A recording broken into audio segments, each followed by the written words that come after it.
All right, we'll go ahead and get started with the pleasantries, and then Mr. LaRue will be here any minute now. But by the time we get into anything with any meat to it, I'm sure he'll be here. So we'll call the meeting to order. And if you'll call the roll, understanding that Matthew LaRue will be a few minutes behind. Certainly. Chairman Wyckoff? Might be the wrong board. No, just kidding. I'm here. Don't do that to me. Don't startle old people. I'm in a mood today. I'm sorry. Commissioner Gavahi? Available. Commissioner Dillon? Here. Commissioner Noble? Here. Commissioner Connolly? Present. Commissioner Marr? Here. Commissioner LaRue? Hardy. He'll be here in a few. Thank you. So he says. We're anxiously awaiting his arrival. So thank you everyone for being here. At this time, it's time for a public comment. I have a long thing that I could read, but since no one's here for the public comment, but I will say it just for fun.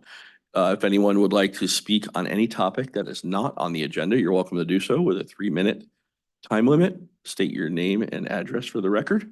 And seeing none, we'll move right along. The next item on the agenda is the approval of the minutes. I'm hoping everyone had a chance to review the minutes, and we'll look for a motion to approve those minutes. I make a motion to approve the minutes as read. Thank you. We have a motion and a second. If you'd please call the roll on approval of the minutes. Commissioner Dillon? Yes. Commissioner Gavahi? Yes. Commissioner Connolly? Yes. Commissioner Marr? Yes. Commissioner Noble? Yep. Chairman Wyckoff? Yes. Thank you. The minutes are approved. So I understand we had a late scratch in the first race for the Dawn Stock site plan approval. And do you think we'll be seeing that again? Yes, we Okay. will be seeing that again, potentially in March, Okay. seeing if we receive all of the items. I noticed so, a few revisions. missing or, Yes, yes. Okay. So we're hoping to get revisions to those missing items, potentially March. So- okay. We'll look forward to that. I'm sure we'll have a few more audience members at that point who'll want to chime in on some things. Okay, so the next item on the agenda under new business, item B, is ordinance 2024-02, open accessory structures. Bring it. All right. And everyone should be pretty familiar with this topic.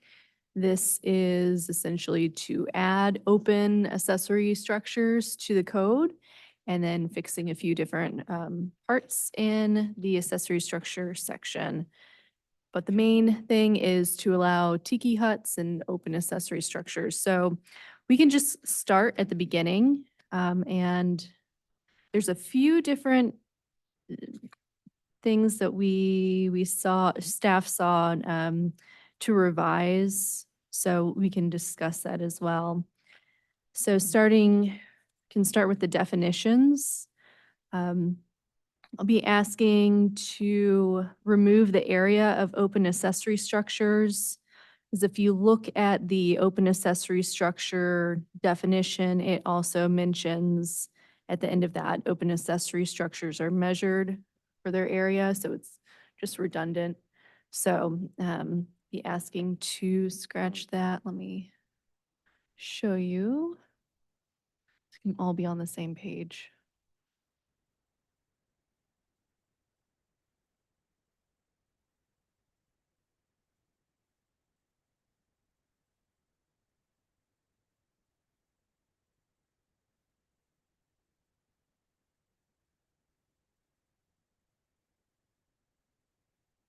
I believe it's page 49. Yes, actually it's 50. You're this close. Yeah. Well, the Just start. a minute, I think. 49 is the start of it. Yeah. Ah, right there, okay. Oh, perfect timing too. Yep. Just so you know, the first item was scratched. The, So now we're on accessory the structures. Dawn Stock item's been pulled from the agenda. And we just started. Have a note? Yeah, I got doctor's note. You got a note from the Uber driver.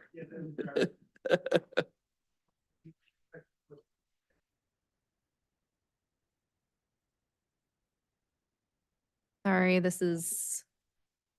I know.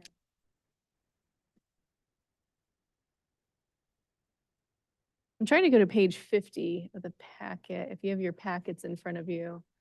I don't know why it's not letting me skip to it.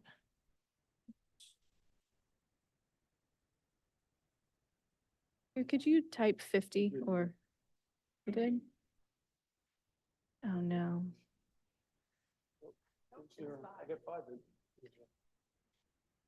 Ah, perfect, okay. Thank you. Okay. So we've seen this before. So we're hoping that this will be the last time that you will see this.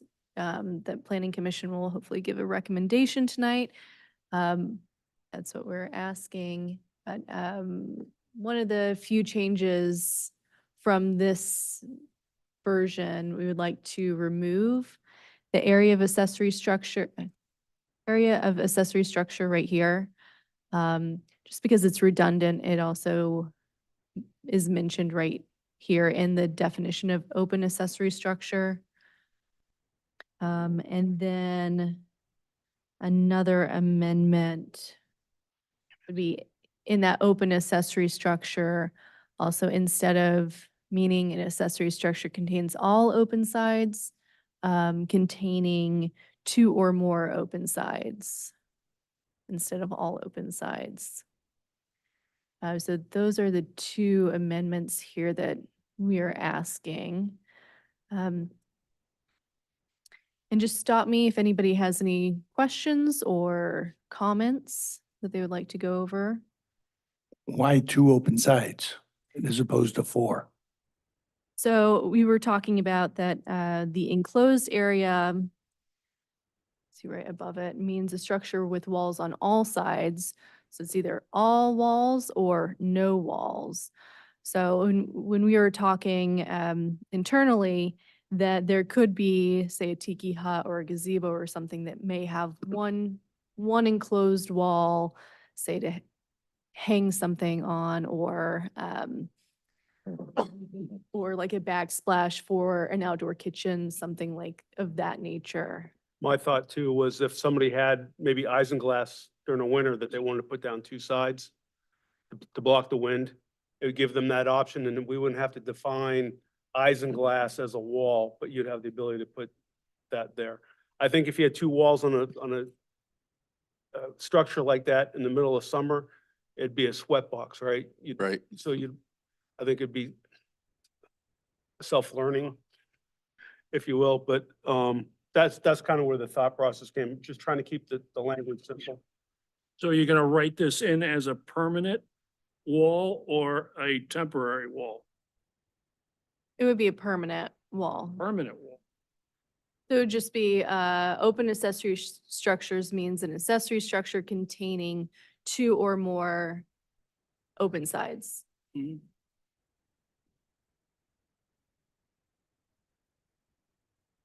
All right, you guys see what we're doing there or what they're proposing?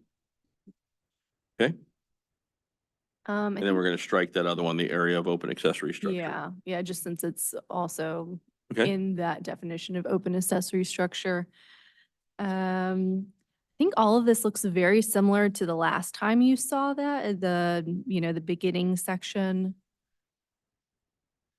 Building permits required, and then the traditional tiki, the cheeky huts, where they're exempt from the Florida Building Code, but they also need a permit for planning and zoning purposes, requiring the maintenance of accessory structures, things that are excluded from permitting, the outdoor storage containers, and removable sunshades, provided that the pole is 10 feet away from the property line and the pole does not exceed 6 feet in height.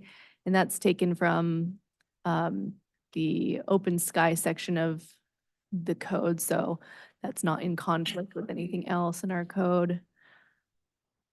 And then moving on to R1. This looks the same, where we did the 7-foot side setback and 12-foot rear setback. R2 is that 5-foot side setback and 12-foot rear setback. R3 is the same. C1, C2, C3, no changes. C4 is the same that you saw last commission meeting.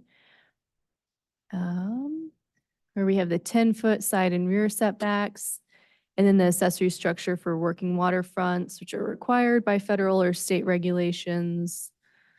This keeps freezing. To be immediate proximate to the water's edge. They have to show documentation. The staff. And then the maximum size and quantity in R1, R2, and R3.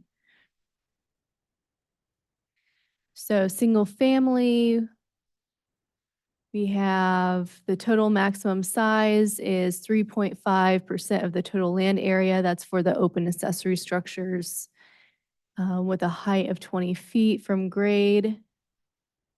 And then the enclosed is 8 feet by 10 feet by 10 feet high.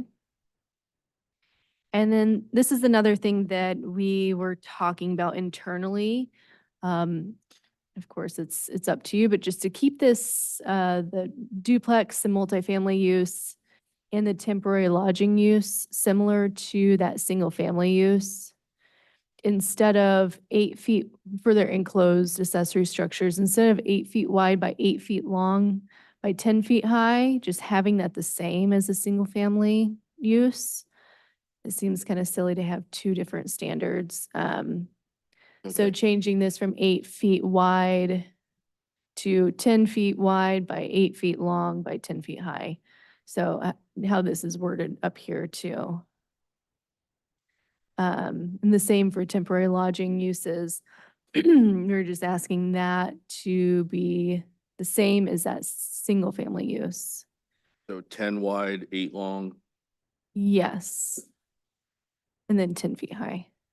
Is there a reason why we say 10-foot wide by length? Can we just say 8 by 10? Because I guess It's just how it's written right now. Okay. We can I'm We can just, change just, it. you Yeah, know, there's just not- definition of width versus length, you know, Depends which It way you're doesn't. looking at it from, right? yeah. But if we say 8 by 10, then we don't worry about any of that. And then, yeah, this looks very similar. The duplex and multifamily use for the open accessory structures at 3.5%. And then we have that same thing for the temporary lodging use. So none of this changed from last time, but we were asking for the duplexes and the temporary lodging uses for those enclosed accessory structures, just to mimic the single family use. So they're consistent. So it's consistent, yeah. That makes sense. And then, and this looks similar to last time you saw this as well, in all the commercial zones. Enclosed is 8 feet wide by 12 feet by 10 feet high. And let's see, we have 2 enclosed and 2 open accessory structures, and then you have that 3.5% of the total land area of the lot for the open accessory structures. And then the language for that working waterfront or marina use accessory structures that are required by federal or state regulations. And that not counting towards the number of structures. Just curious, in the commercial zoning, the accessory structures, would that be a part of FAR? That would be a part of the lot coverage, The impervious surface. Floor area but ratio? not FAR. Have space. Yeah, it's not habitable space. Yeah, so it wouldn't be FAR, it would be the impervious surface. Impervious If it's surface and got then the lot coverage. Okay. Let's see, all of this is just changing this to per the standard, but to the Florida Building Code. Including the construction trailers, I can't remember if this was all written last time you saw this. So the construction trailers can only be on the site if a building permit is issued, and construction must begin 30 days of the construction trailer placement. And then they must be removed 30 days after this CO is issued. That just gives us some hard deadlines that we can point to for the trailers. And then they're allowed 5 feet from any property line and must meet that intersection visibility requirements. Then they have to be removed during any named storm event or anchored by the Florida Building Code. And they are used exclusively for construction purposes and are exempt from the Florida Building Code, but still have to have a building permit. Right now, our code doesn't mention anything about construction trailers, so we thought that this is a good time to include that. And then outdoor kitchens, and I don't think that we had this written up last time that we brought this to you. So we had the definition of outdoor kitchens in the front section of this ordinance. So outdoor kitchens may only contain counter space, a grill, sink, and miniature refrigerator. And then we have that they must follow the same setbacks for the open accessory structures. The countertop structure cannot exceed a height of 36 inches from grade and cannot be larger than 50 square feet in area. And the outdoor kitchen must be permanent. If the outdoor kitchen is connected to a sewer line, it must have an inline isolation valve. Electricity must be isolated with disconnects from the primary structure. Plumbing lines must have backflow prevention. Any sewer, electrical, or plumbing must be shut off during any named storm event. And I went through this with our building official, and he was comfortable with all of this language and provided me a lot of this language as well. So we're gonna have backflow preventer on a gravity sewer? Is that a, No, usually they'll have a, like a gate valve or ball valve. okay, It has to be below grade. Okay. So they can make the connection to sink, they can connect to it, or if they have, an ice maker and a refrigerator or something that has a drain line. At the time of storm, you just connect it, reach your hand down in the hole, physically, turn off the ball valve so flow water is not going into the collection system. thank you. So all sinks are gonna have to be connected to a sewer line. That's the way you're writing it?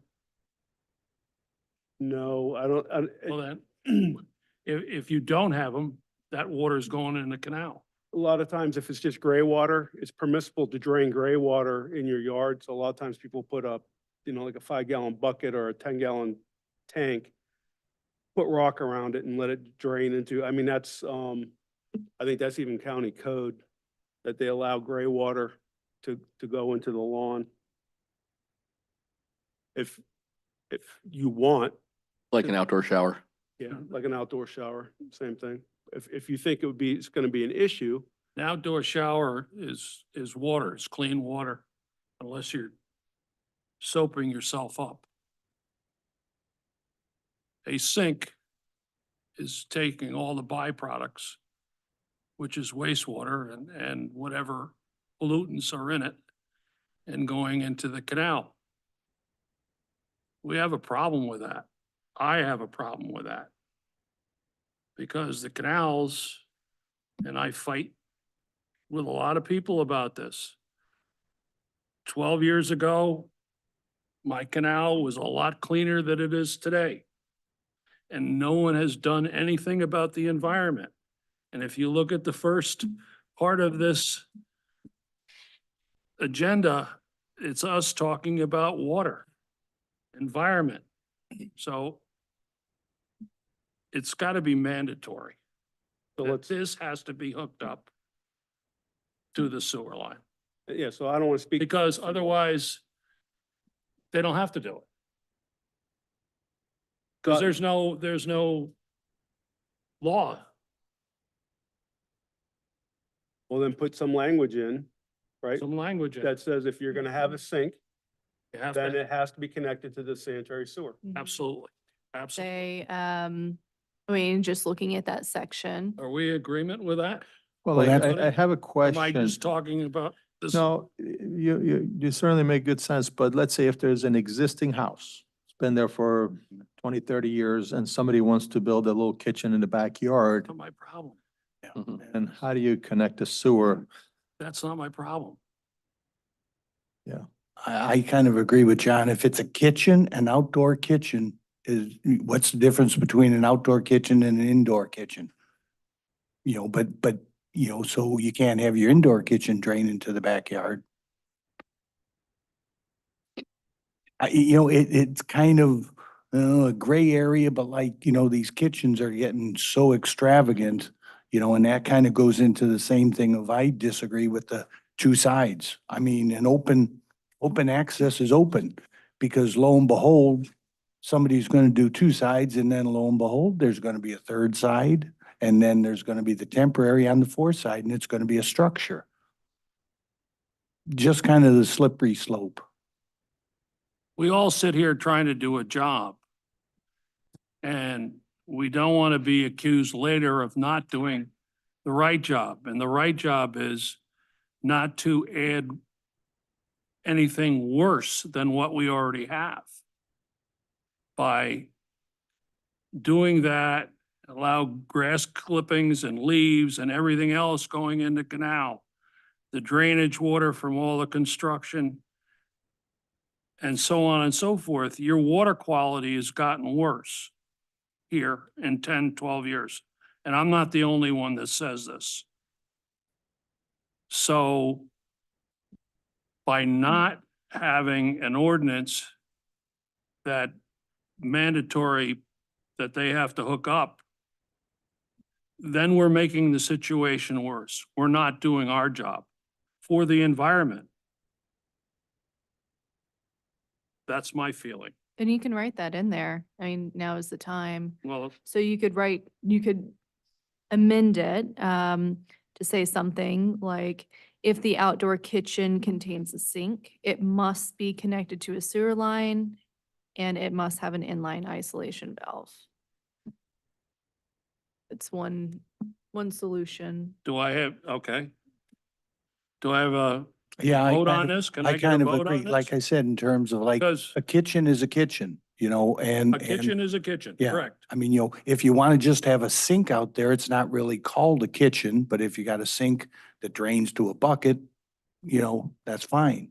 And eventually they probably will drain it to somewhere, but having it designated as a kitchen, you know, like real estate people, a kitchen has to have how many working things? You got to have a refrigerator, stove, and So I guess maybe what we're getting at is if it has water supply to it, it must also have a drain To a sewer, to a sewer. correct? You can have, I mean, I've seen, you know, the word kitchen being thrown around. I've seen people, you know, we have an outdoor kitchen. It's really a grill with a cooler, you know, or a grill with a little refrigerator, and they'll call that an outdoor kitchen. But I think if we're supplying it with electric and water, if it's got city water supply, then maybe we do find the way to put the language in that if it's supplied with fresh water from the city, then it has to also have a drain. Otherwise, you can have a sink, but it would be you put ice in it, or you're just, you know, what, I don't know what you're doing with a sink with no water in it, but I've Yeah, seen, and you know, like at your fish cleaning station, I've seen sinks on those. They don't have water running to them. You know, you come out with the hose and hose off your Yeah. fish stuff and you throw the fish, what you're keeping in the sink part, you know, whatever. But there's a little impression in there that, so you don't, like I do, wipe my fillets and after I'm all done with them, put them right back in the bay. Because I'm not paying attention. But I think I think to your point, if we're supplying it with water, you're intending to wash dishes and you're probably gonna have soap and detergents going in there. It should go down the drain, not drain into the water or you know, into the yard that gets into the bay. I don't think you're gonna have anybody fight you on that one. Yeah. So maybe something like, if the outdoor kitchen contains a water line, It must be connected must be to a sewer connected to line. the sewer I line. would be okay with and- sink. If you have a sink then I would say yes, but you know, you can have a little hose bib and do what you want to do and, you know, so if you add the language with a sink in there, I can support that idea. If you have a sink that's supplied with water. Mhm. And if you're below grade, there is a unit called, because I used to put them in basements where the toilet in the basement would be lower than the sewer line, and it's called a flush up, where it's a unit built into the toilet where it would take the water and the waste and flush it up into the sewer line. So Little mini lift So station. there's no getting away. If you want this, there is means. Mhm. There's no, oh, Well, I can't do it because the grade is wrong. Or I'm below grade. typically, if you pump into, let's say, a 4-inch gravity, the pressure could come out of your toilet and the shower, you know, unless you put a little reservoir, and I'm sure Al knows what I'm talking about. Generally, you connect a force main to a manhole so that it has a bit of an area to dissipate the velocity. Unless it's really low pressure kind of thing. It's too technical, I think, for us here. Call the plumber. Well, what I'm thinking about is, can we differentiate between kitchens and like fish cleaning area? You know, like a kitchen, you're gonna have the electricity, and that I thought we were talking the last time about not having electricity to the Cheeky Huts, but now we are. And it's kind of grown substantially that now these Cheeky Huts can have two sides and, you know, all this fancy kitchens, and I think we've kind of gone beyond it Uh, in my, Well, I think you're convoluting two topics. So Cheeky Huts, we were talking about having built without permits because they're Yeah, built by, that's, right? that's And what if we they were talking are about, the constructed electricity. without the permits, they cannot have water and electric connected to them, right? Was that? Yeah, And the definitions, it states that they cannot have mechanical, electrical, plumbing, or other non-wood features. Okay, so that's the Cheeky Huts that are being built by the named tribes, yeah, right? where you don't have to, they're exempt from the Florida Building Code. We have that on page 51. So that's where the electricity, where you can't have the electricity, that's where that's coming from. Right here. And then also with the sinks, I'm just thinking about it, like a lot of people do have them on their dock and it's a sink and they do have water that runs to it. They're not just using the hose. Some people do. Are we gonna make them hook to the sewer line or the outside shower? They're not gonna, they won't have to. It's almost like a sink with a garbage disposal is what we're talking about. Because if you have an outdoor kitchen, you might have a garbage disposal and then you're throwing food waste in there. But if you're just washing your hands with environmentally friendly soap or your car, you're gonna pull your car in your grass on your day you're allowed to. You're gonna wash your car. So there's gonna be some overrun of gray water into your yard. But if you do it responsibly, which we know a lot of people don't, it should be okay. But if it has an outdoor kitchen, are you allowed to have a garbage disposal hooked to this sink?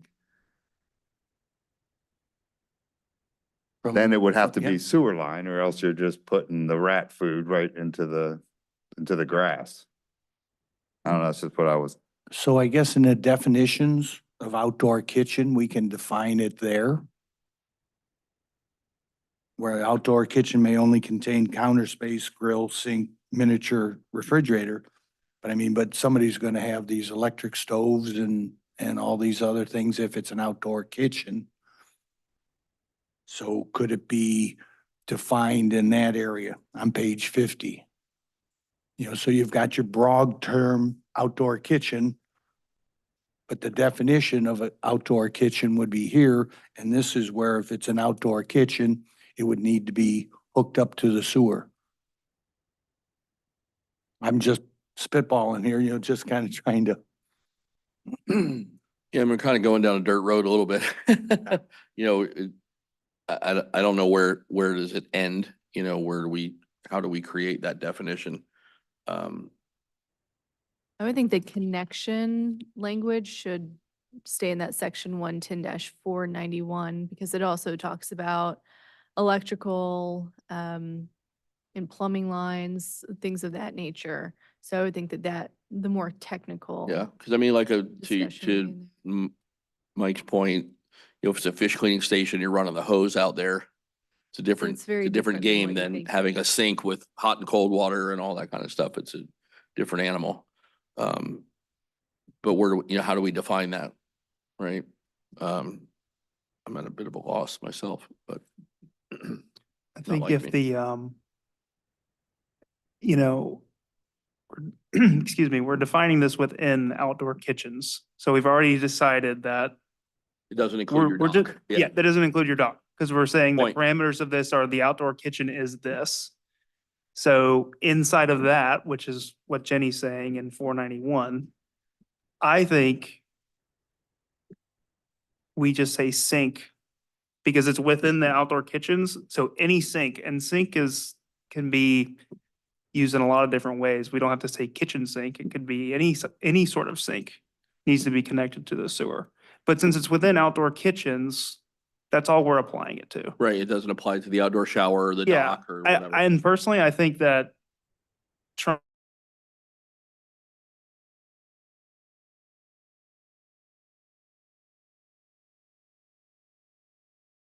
anything like that should be getting treated. I mean, you have city water going to it, it needs to leave and get treated.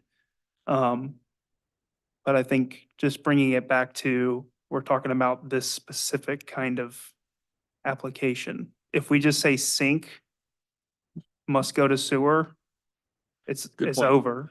Yeah, we're looking at it through the lens of this is an outdoor kitchen. Yeah. Application, Right. not all the other stuff. That's all stuff we can Right. try and figure out on another situation, right? With the docks and the outdoor showers or whatever, but good point. Appreciate that.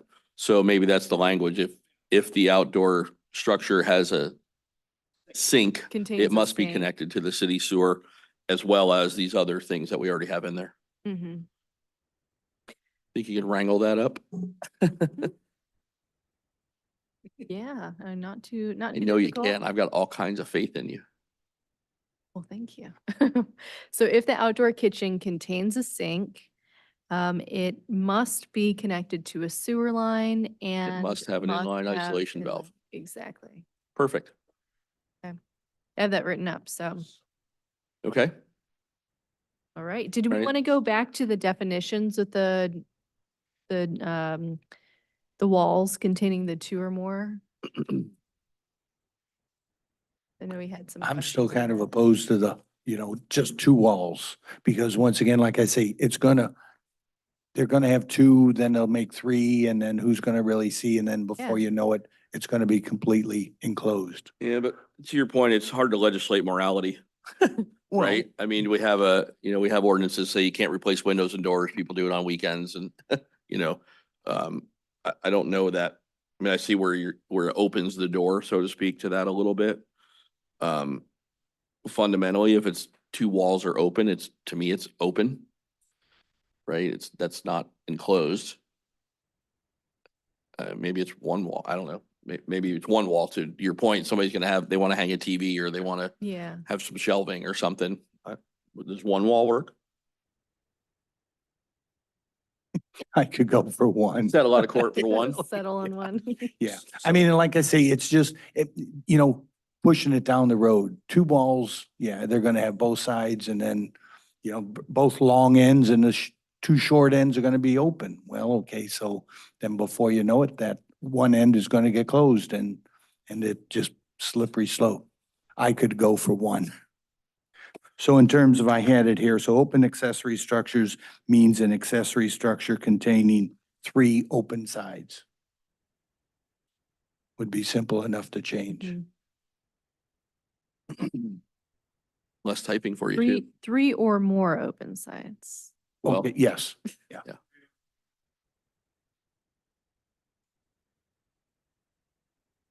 Okay. All Any right. other discussions? Or do we want to go through the things that we talked about amending? I don't, you guys good? I think we got a pretty good grasp on it. This is a smart group you got here in front of you, so I think I think we got it. Okay. All right. Any more for any more? You guys want to talk about anything else?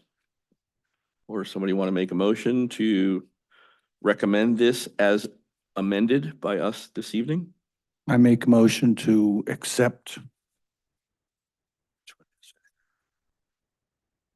ordinance 2024-01 with the exceptions that we had given. 02, right? This is ordinance 02. Yes, Oh, sorry. 24-02. I don't want to split Okay, hairs. We no. already settled. We can go 1.5. Absolutely. Down at the bottom, it says 01. Oh, it does. You're right. So on your pages, at Oh, the I bottom see. left, it says 2024-01. Well, I don't know how that happened, but we will Well, change we're that. giving you all, we're giving you some Thank you. slack here, Jenny. Thank you, thank you. The title was correct. Yes. The page numerators were wrong down there. Mine says Reference. 02. At the bottom left of the draft ordinance, bottom left, it says 2024-01. So So We'll, I make a make those motion changes. to approve ordinance 2024-02 with the changes as we discussed. all right, we have a second. I second it. Perfect. Thank you, Mr. Conley. Any other discussion on the motion? Any public comment, since I forgot to ask for that? I know, but there's nobody here, but you made me ask for it last time. I know. Seeing no public comment, That's my we'll fault. close the public comment section and we'll move along to calling the roll, please. Commissioner Dillon, Yes. Commissioner Connolly, Yes. Commissioner Mar, Yes. Commissioner Nobo, Yes. Commissioner LaRue, Yes. Commissioner Gavaki, Yes. Chairman Wyckoff. Yes. Motion carries unanimously. Thank you. Good input, everyone. Thank you very much for that. We don't have any old business on the agenda. Do we have any administrative presentations before we go on to our discussion, which would include the Johns Pass Activity Center? Go right to that one? Sure. All right. Okay, this may look very familiar to all of you. I know we've gone over this quite a bit. So I'll kind of breeze past some of the things we've talked about multiple times. So we did have we had 3 workshops recently and on the activity center zoning. So where we are right now, I have a slide later on about this, but just so you know, where we are in the activity center and what needs to happen. So on February the 20th, the activity center will be going to the county. And then after the county votes on this, we will be taking this back to BOC. So this will not go back to you for the future land use change. Thank you, Andrew. So yeah, here's the slide that has all the dates and kind of the process. So the county is meeting on the 20th, which everyone's welcome to attend, of course. And then after that meeting, the future land use change for the activity center will go to the BOC for the second reading and their final action. And those are 2 ordinances, and that's adopting it in the comprehensive plan and changing the map. And then the next step that we have to do is amending our land development regulations to create zoning that corresponds to these land use changes. So that's kind of what we're working on right now. We have to wait until the land use is adopted, if it's adopted, and then the zoning will come after, but it is a step that we have to do in this whole process. So we're starting with the zoning and writing the zoning. We had the 3 workshops the last few weeks about the zoning. So this is our presentation from those workshops. So we'll just kind of go through that. So Johns Pass Village Activity Center, why? It's to protect the village, the character of the village, to assure that we have compatible redevelopment, development that matches the development pattern of the village and the surrounding area. We have to be consistent with a countywide plan, and this is a proactive instead of reactive approach in planning. So instead of this coming from a developer, it's coming from the city, that where we recognize this area is incompatible with the future land use and with the zoning. And so this is our way of solving that. So our relationship with the local land regulations, there's really 3 different things that we look at locally when we look at, well, what can you do with your land? So at the county's level, we have the countywide plan, and that's pretty basic. It has the intensities, densities, ISRs, what you can do with your land, how you can use it. And the comprehensive plan looks very similar. It's pretty basic on what it includes on what you can do with your land. Intensities, densities, ISR, maxes, and uses. So those look very similar. And then where we have the zoning is the code of ordinances. So where we have our zoning map, our land development regulations, just like the accessory structures we were just talking about, that's in our code of ordinances. It's really the nitty gritty of what can I do with my land? Can I put a tiki hut on here? Can I have a expand my house? Can I go up another story? All of that stuff is in the code of ordinances. So when you come and you talk to us, what can I do with my land? You're usually looking at the code in the land development regulations. So here are the 3 corresponding maps. You have the countywide plan map, the Madeira Beach future land use map. This is with our comprehensive plan. And then we have the zoning map, and that's with the code of ordinances, the land development regulations. So these look very similar, the counties and then our comprehensive plan, and the zoning looks a little different. We have a few more categories. And like we discussed before, we were inconsistent. We exceeded some of the county's maxes where we can't exceed them. So in all those, few months ago, we really rectified this and reduced these. So these were the numbers before we reduced them. If you remember all of those amendments to the code in all the zoning districts. So we realized that this area, a lot of areas up and down Gulf Boulevard were inconsistent with the countywide plan, but really in this concentrated area, we had a lot of development that was not conforming to these standards. And so reducing these standards would create even more inconsistencies, and then would also not allow people to develop in the same character as what's developed down there in this whole area. So as we know, the activity center has a lot of different moving parts. Things on Pelican look different than things on Village, which looks different than Boardwalk. So that's why we created these character districts. And this is really reflected in 2 different areas. It's reflected in the special area plan, which is connected to the comprehensive plan. And then also we will be creating 6 new zoning districts. And these will be the 6 new zoning district areas. So just so you can see on all of the maps, so this would be the countywide plan map. It just has this whole area as an activity center. And then our comprehensive plan, which is called the future land use map, looks very similar. But in our comprehensive plan, it will reference the special area plan, what I just talked about. It's a 70-page document. You saw it a while ago. But that references the 6 character districts. And then the zoning map will look very different. So it has those 6 character districts. So it'll be 6 new zoning districts. And here are the proposed standards this will be in the comprehensive plan.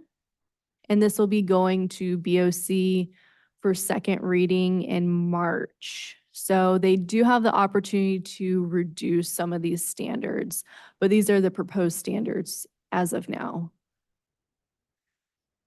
And then I'm assuming additional restrictions will be placed when the ordinances are written Absolutely. according to, you Especially know, the zoning. So the zoning's what we're working on right now. That'll be like your setbacks and height and, you know, different buffering requirements. In the next slide. So zoning districts have things like Right. setbacks, Gotcha. height. It also talks about impervious surface ratios. And there's also a section that some of our zoning districts have special requirements, and something that we're looking at including, especially in this traditional village, commercial core, and boardwalk. So the yellow, orange, and pink area right there.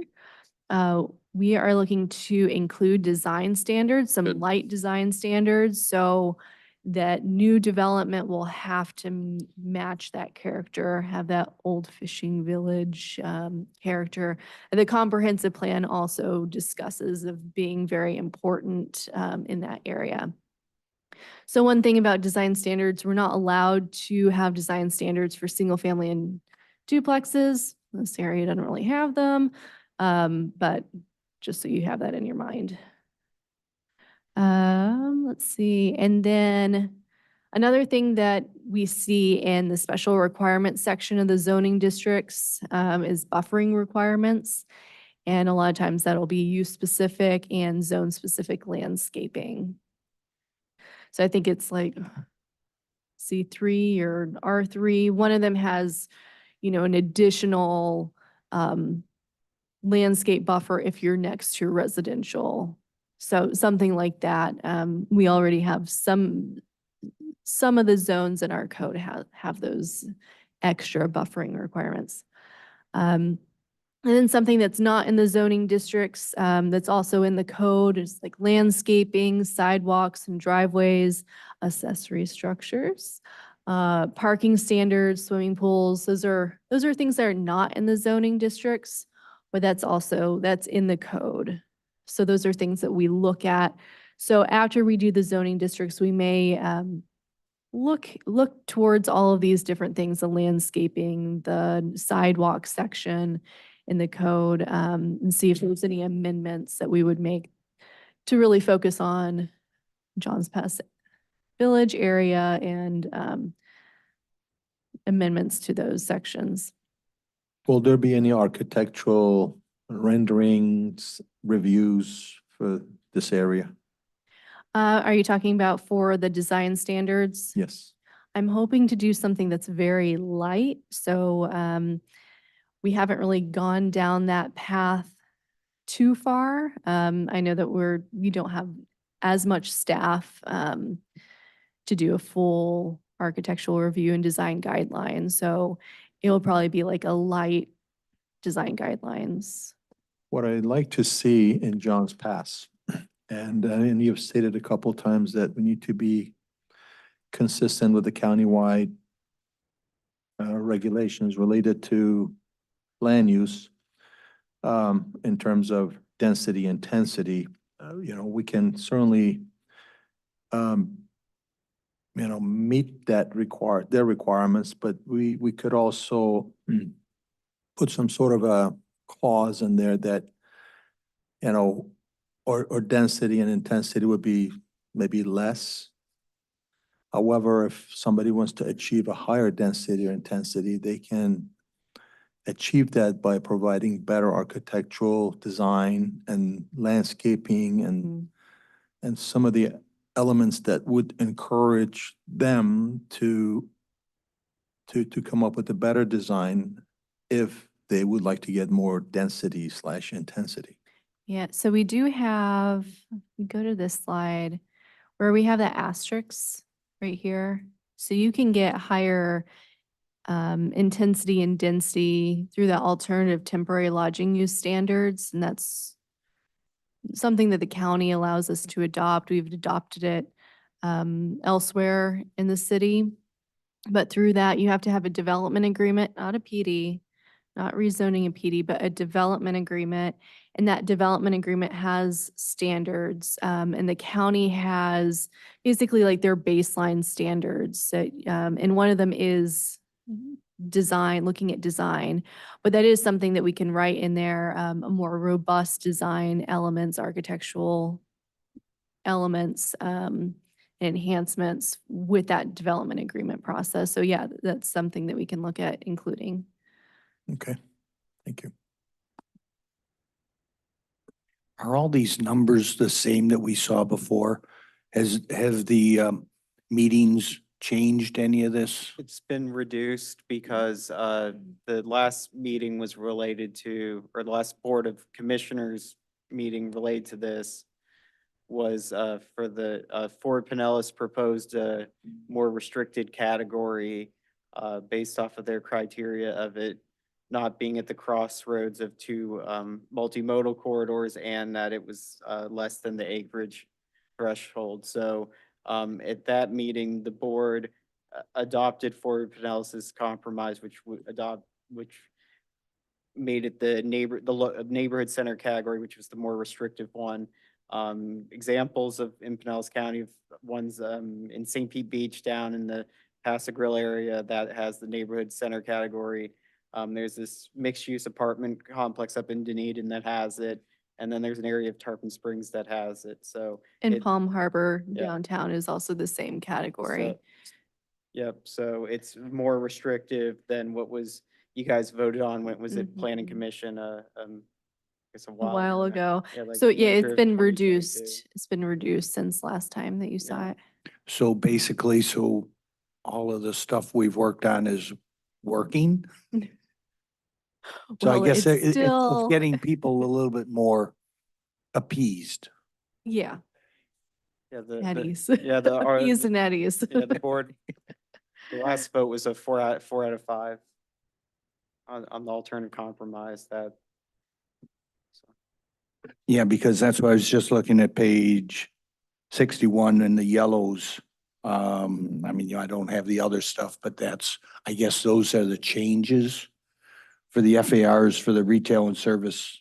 The county was 0.55. So this is what we used to have. Okay, so a few months ago, maybe 4 months ago or so, we had, I don't know if you remember, but we did like R3, C1, C2, C3, C4, all of do you remember all of those ordinances? Vaguely, yes. Yeah. Okay, so we were reducing like these numbers right here, the things that are highlighted. We were reducing them to match the county's maximums. We Okay, were yeah. required to do And that. that's what I thought, but I mean, you know, but Yeah. that's what as I was looking at these So numbers. these were the old numbers of what used to be in there. Now they're changed. But like I was saying, in this area, which is different than up and down Gulf Boulevard, you know, further north, this area has a higher concentration of development that exceeds those standards. And especially like, you know, and what you think of John's Pass on Village Boulevard, those exceed any of the standards that the county allows for with commercial FAR. So that's why we're really going for the activity center. It's more unique land use category. A lot of downtowns have this activity center category. It's just kind of a way that the city gets to be unique and write in their own standards. So we're that still provides moving more towards flexibility. the direction that we were trying to get to Yeah, numerous exactly. times before. Yeah, Of- we're of still where- moving forward. Where we had, you know, as I recall, the county had higher limits than we were looking at. So I believe we went back of like, okay, so let's put ours a little higher. For the activity center Well, category. kind of for all of them. I mean, you know,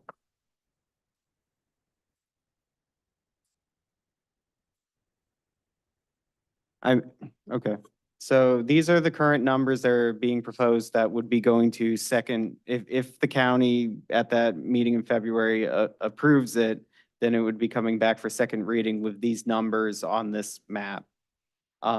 Anything with an asterisk next to it would be if if a property owner or developer applied for a development agreement, which would be, is required, the countywide plan has specific requirements related to, like architecture design, like transportation impact. So it has additional standards that would have to meet. And the language is pretty strict, but, I guess next time we should add like a slide that has maybe like a summary of the alternative temporary lodging use standards to kind of clarify that. Because we wanted to make sure, and at the end of the day, it gives city final say over the approval or denial of certain temporary lodging Mhm. use, like hotel stuff. And those development agreements have to come to planning commission, so Yeah. you would get a say Yeah. in what goes in that development Yeah. agreement too. But what Andrew was saying, there's a set standards, a baseline that the county says it has to include those design standards, the, was it transportation and mobility, emergency management. And I think there's a few other things, we can bring that to you. We'll bring that to you when we discuss this again. So, and it's important to remember the lots are very small down here, so there are buildings that are 2 stories along Village Boulevard that have a floor area ratio higher than a 1 because it covers most of the lot. So the neighborhood category compared to, like the resort and the existing resort and retail and services category allows for kind of flexibility for, to have commercial or mixed use development like that, that the other existing categories don't really encompass what's down there.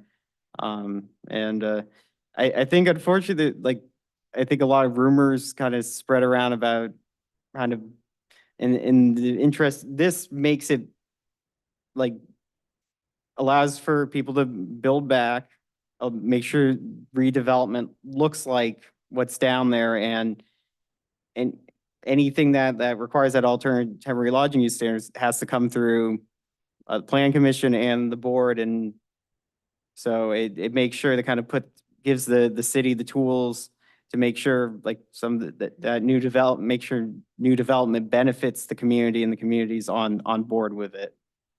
And there are areas we did reduce the temporary lodging density, like in Village, we actually reduced the max from 60 to 45, and we removed any temporary lodging density off of the boardwalk area.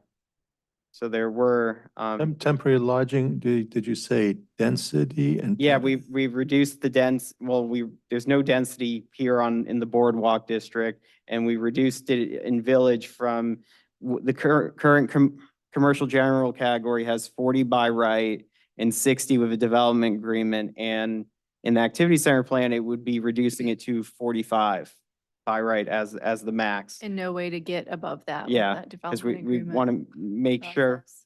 yeah, because we want to make sure that area stays mostly commercial and focused, and we don't want someone trying to buy up property to try to do, because at the end of the day, that's what makes it unique, is to have those nice small commercial and some mixed use buildings down there.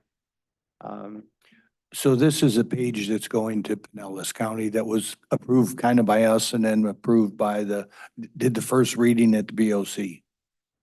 Yeah, so BOC did their first reading at the higher standards, and then it went to Fort Pinellas. Fort Pinellas said, oh, well, we think, yes, it should be an activity center, but let's reduce the category from community center to neighborhood center. It's like a subcategory in their categories. And so through that reduction, we had to reduce our numbers. So we reduced our numbers, brought that to the board. The board said, yes, okay, we're on board with these reductions. And then now it's going to the county for their vote. And then it comes back to us. It's a long process. So, but this is basically what's going to the county on the 20th, Yes. these numbers. These numbers. Thank you. And then it'll come back to us. So there may be more reduction. It won't increase, but there may be some more reduction. And that's up to BOC. And that'll be hopefully in March. That's what we're foreseeing. Let's see. So just an example of our zoning. So we've been talking a lot about, the intensities and densities, but really what we're now focusing on while all the other things are getting passed and move forward is the zoning. So just taking an example of C1 zoning and what that looks like with the setbacks that we have in our code. Right now is front yard is none, side yard is 10 feet on one side, and rear is 25 feet. Now, if you look at Village Boulevard, you can see that almost none of these buildings meet those setbacks. So it's really looking at our zoning code, what's built there now, what's the character defining features, even just like with setbacks and heights, and really codifying that in the zoning section. So that's what we're writing up. And looking at R3. I'm sorry, let me back up a little bit. Sure. The height, is that measured from ground or from DFE? Oh, thank you for putting that out. No, that's measured from DFE. So Which is typically, do we have like a 2 or 4. 3 foot of freeboard? we have Four. 4. 4. Yes, 4 foot. we have a lot. Oh. So if you don't know what DFE is, it's design flood elevation. So it's base flood elevation plus the freeboard. And we have 4 feet of freeboard. So the easiest way to imagine where we measure this height is if you look at the second floor, that's where you're going to have your design flood elevation. So that's where we start measuring. I don't know if you can see my cursor, but yeah, that's where we start measuring the height. So right now, the height is 34 feet, starting at DFE. Now, what about the county vulnerability? Have we adopted their, No, we have not adopted their Okay. vulnerability Okay. assessment or study. I can't remember exactly the term. And then looking at R3, very similar. You have the front setbacks, is 20 feet, and side, depends on the use.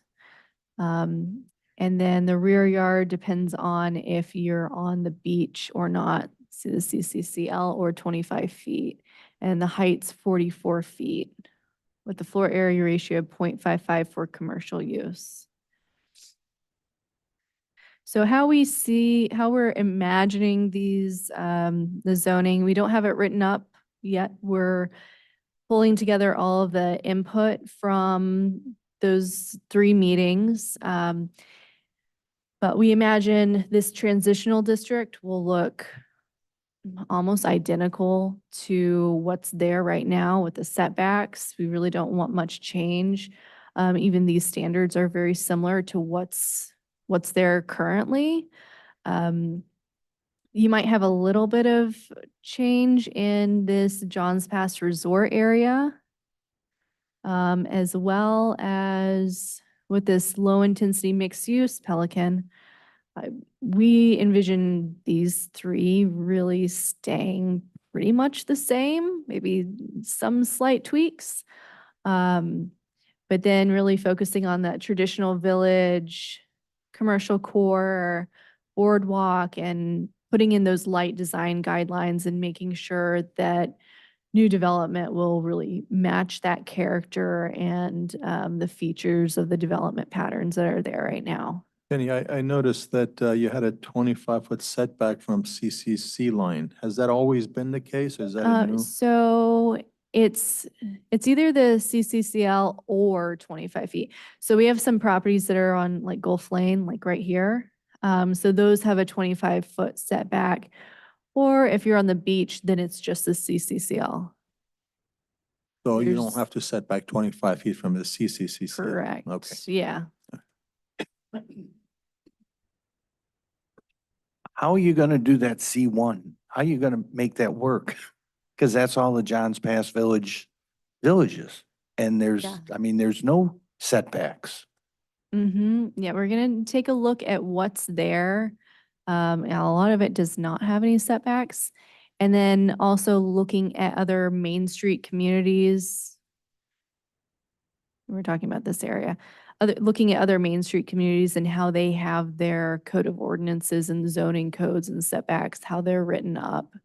And kind of looking at a few different cities and mimicking some of their codes.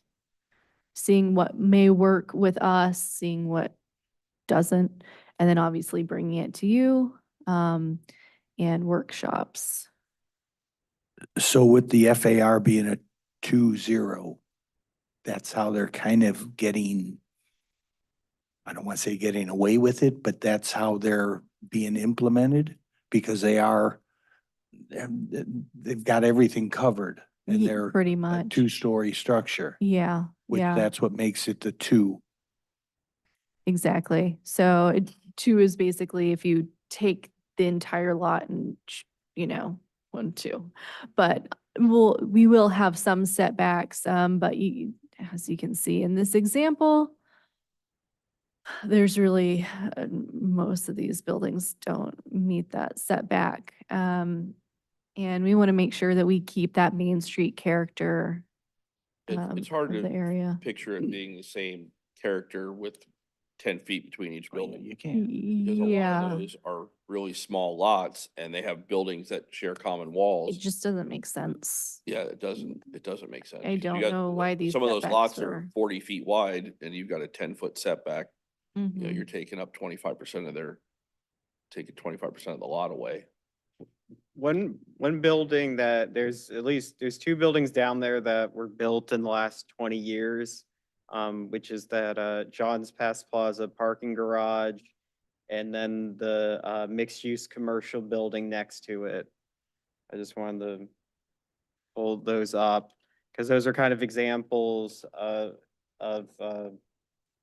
kind of like what modern buildings look like on some of the, because the lot on just. So having like different setbacks where Andrew's talking about makes sense. So the lot. And the this lot- is this will be a different zone. This will be the I'm commercial thinking core. specifically along Village Boulevard, yeah. where all But yeah, the lots are the same size here as they are along Village. yeah, if you go along Village Boulevard, if you picture 10 feet between each one of those Yeah, there's. stores, you're gonna have a bowling alley, a 2-lane bowling alley in every building. It's about all you're gonna get. Hmm.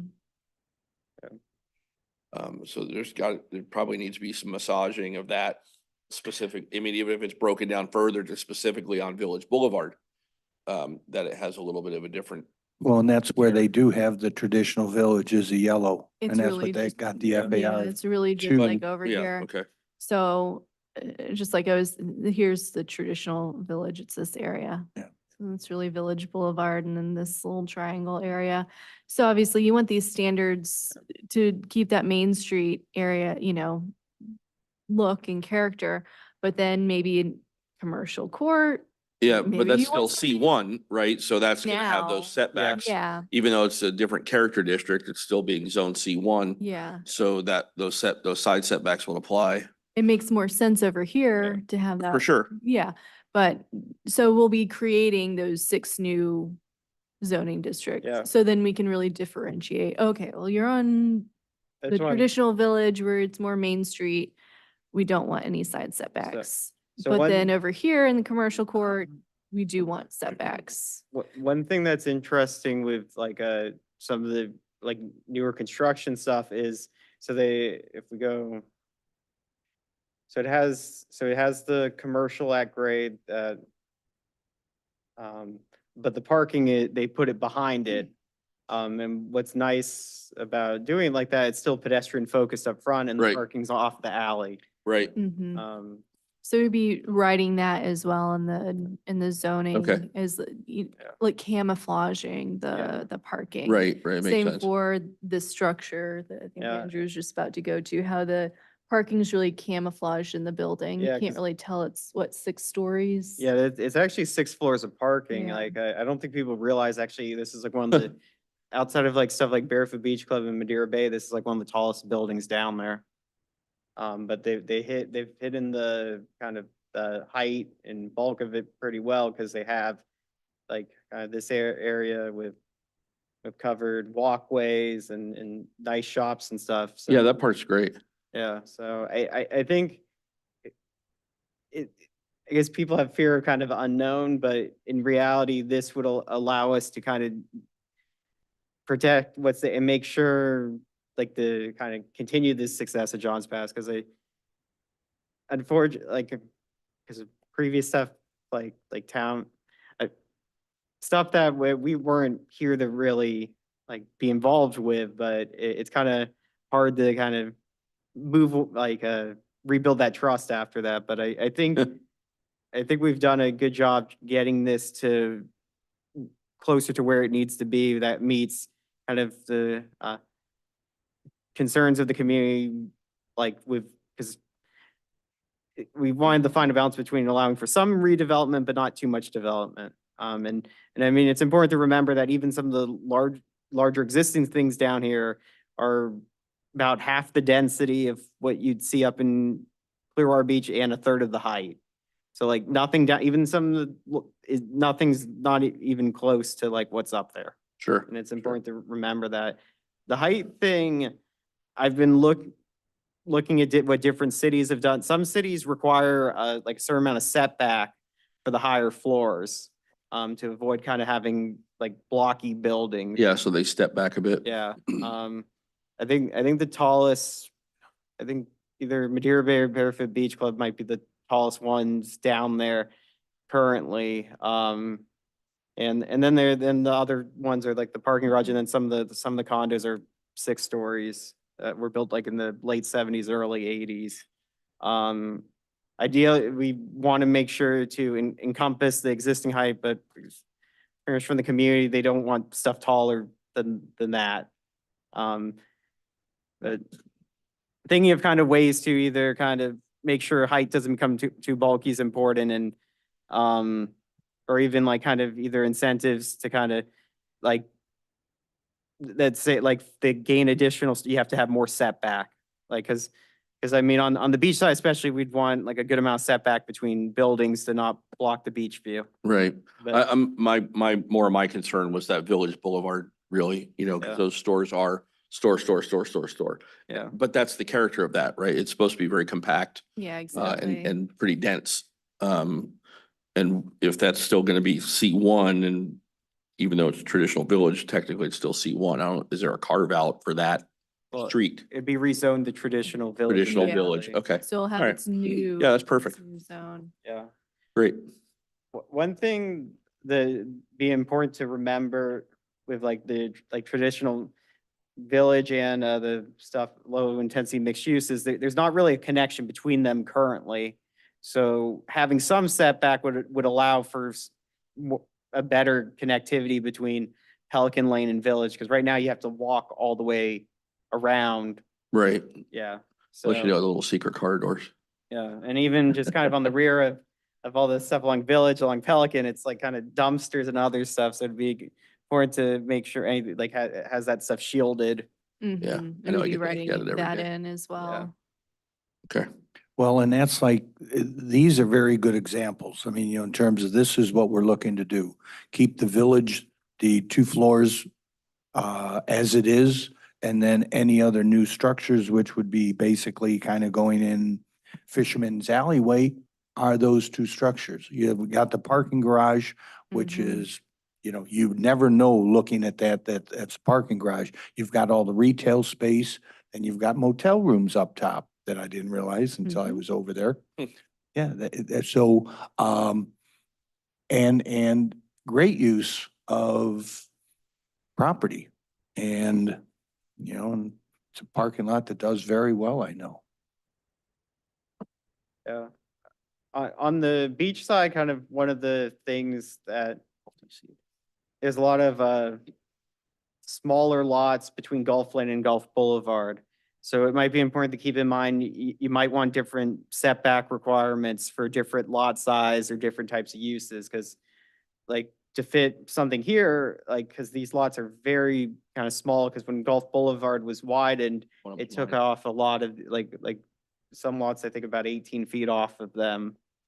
But like the lots along the beach side are a lot larger, so, and you don't want to block the beach view, so you'd want more setback, but even within a district, you might have different requirements. By Based on use that, and where they're located. And I think that's the great thing with this plan, like, we could finally actually get, like, we don't need to do a one size fits all approach. We can actually get really kind of specialized with all those different types of uses down there and make sure everything Nice. fits right. You guys are gonna have a lot of writing to do. Of course. Yeah. You can handle it though. All right. Anybody got anything else they wanna, any further you wanna get in on that? I think that's all we have, unless if anybody wants to bring up any input for that. Or we'll just, we're going to be bringing this every month, the zoning and the drafts that we have to get input from you. What kind of feedback did you get from the neighborhood or from the town hall meetings? We didn't get as much as we were hoping. We had, I think, a few, we provided some sheets asking, do you have any input on setbacks or additional requirements? I think we got a few of those sheets back, and then we also did a SWOT analysis for each of the new zones. So we have some input from those SWOT analysis. So we're putting all of that in a spreadsheet, and then also writing up a rough draft of the zoning and what that would look like, and doing some research on what's on the ground right now in those districts. And then under the steps with step 3, the CPA meeting, what time is that? You just have the date of the 20th? 9:30, is that right? 9:30, and I don't think that we have the agenda yet, right? We're waiting for the agenda to come out for that. I was checking the county commission website today, but it'll Excellent. should be hopefully posted soon, but That'll be here at 9:30. not here up in No. Clearwater. That is in Clearwater, okay. Yeah, there's a Pinellas County Communications Office. It has the listed address on the county commission website, the specific room. But yeah, it's up in Clearwater. And we can send that to the commission once we see the agenda. I'll make a note.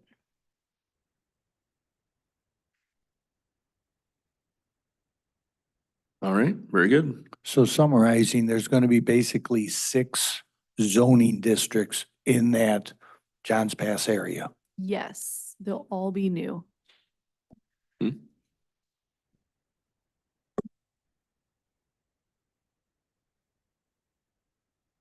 It'll be interesting to see how it plays out. Yes. It'll be a lot of writing too. Yeah. A lot of research. Well, and I think it's gonna spur some redevelopment in a lot of these places, especially that little segment just to the south of 131st, where some of those, smaller houses are and things like Yeah, that, Yeah. and where there's a parking lot there by TRS. I think you're gonna see a lot of that. A lot of that might change. Might. Cool. Anybody else got anything? I have a question. Is our meeting being, I guess, not necessarily televised, but broadcasted through a web page? The county does have their meetings on they do live stream on YouTube usually. No, I was talking about our meeting here tonight. So our Yes, ours are YouTube live. Okay, stream. so if someone's, let's say, listening to us or watching, or I don't know how it's broadcasted, do we have any mechanism for them to call in or somehow ask questions? They can hook up to live chat. I think so. Yeah, Huge watch Through parties where YouTube. they've all got popcorn. You should see it. It's huge. I'm just wondering if it's a good idea to have public access to our meeting, not necessarily physically, but virtually. During COVID, they did a little bit of, Uh, you could call in, but then I think they went back to I think the it went old way. away. I think Yeah. it would be difficult to monitor. I think the communication gets broken when they're not, if we're just hearing, the voice of God coming from the speakers. I think it's really hard to get that across. I mean, we're here, we're only 2 miles long and 1 mile wide. They don't have far to go to get here, Bing. right?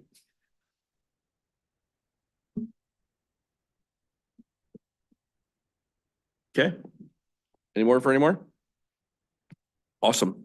Well, thank you for getting us all clarified on that. I know it's a lot of work for you guys and you're doing awesome. And I think our city's better for all of your efforts, so thank you. Our next meeting set up for Monday, March 4 here at 6 PM. And I believe that's it. All right. It's a wrap. We'll adjourn this meeting. Thank you.